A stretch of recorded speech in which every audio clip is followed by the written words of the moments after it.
લોકસભાના ઉમેદવાર તરીકે મનસુખ માંડવિયાની પસંદગી કરવામાં આવતા રાજકોટના ગોંડલમાં પણ ભાજપના કાર્યકરોએ ફટાકડા ફોડીને ઉજવણી કરી હતી। સાંસદ અને ધારાસભ્યના નિવાસસ્થાને ફટાકડા ફોડીને ઉજવણી કરવામાં આવી હતી। રમેશભાઈ ધડુકે કહ્યું હતું કે ભાજપના વરિષ્ઠ આગેવાન અને દિગ્ગજ નેતા પોરબંદરને મળ્યા છે, જેની અમને ખુશી છે। જ્યારે અલ્પેશ ઢોલરિયાએ કહ્યું હતું કે મનસુખભાઈ જેવા આગેવાન ઉમેદવાર તરીકે મળ્યા છે, તેનો આનંદ છે।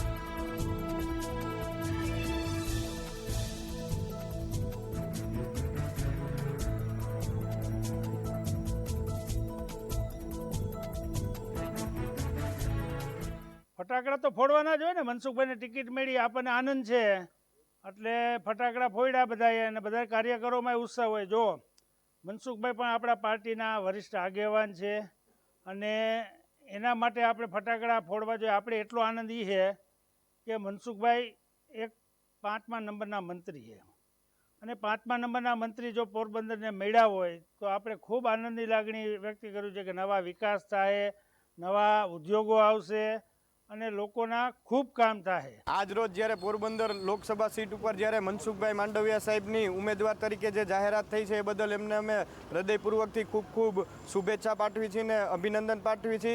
આની સાથે સાથે આજના દિવસે ગોંડલ શહેર તથા ગોંડલ તાલુકાના વિસ્તારના સૌ ભારતીય જનતા પાર્ટીના આગેવાનો તથા મતદારોમાં એક ખૂબ ઉમંગનો માહોલ જોવા મળી રહ્યો છે।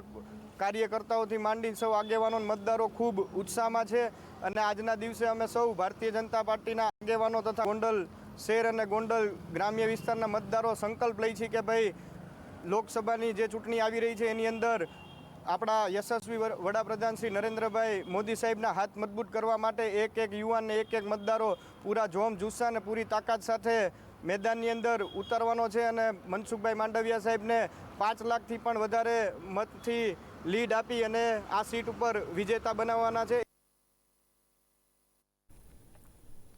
તો હાલ સમાચારમાં બસ આટલું જ। વધુ સમાચાર માટે જોતા રહો નિર્માણ ન્યૂઝ। નમસ્કાર।